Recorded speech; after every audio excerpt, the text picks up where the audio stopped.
দেখতেই পাচ্ছেন যে একটি বাঘ তার লেজ দিয়ে অন্য একটি হরিণকে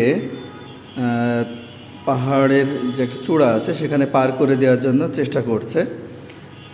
তার মানে সে কিন্তু হরিণের শত্রু, এবং যদি এই হরিণটি যদি পার হয়ে ওই পারে যায়, মানে যেতে পারে, তাহলে বাঘের সবথেকে বেশি লাভ হবে, কারণ বাঘ হচ্ছে যে এই হরিণটাকে মজা করে খেতে পারবে। তো এই কারণেই কিন্তু সে লেজটা দিয়ে তার দেখাচ্ছে যে তুমি এই লেজ দিয়ে পার হয়ে আমার এই পাহাড়ের চূড়ায় তুমি চলে আসো। তো এই ধরনের কিছু শত্রু থাকে, এবং এই শত্রুগুলো কিন্তু বন্ধুর মতোই আচরণ করে, কিন্তু সে কিন্তু আসলে আপনার কিন্তু বন্ধু নয়। এই ব্যাপারটি কিন্তু অনেকেই ধরতে পারে না, এবং এটা ধরতে অনেক দেরি হয়ে যায়, তখন কিন্তু অনেক ক্ষতি হয়ে যায়। এই কারণে এই ধরনের বন্ধু যদি আপনি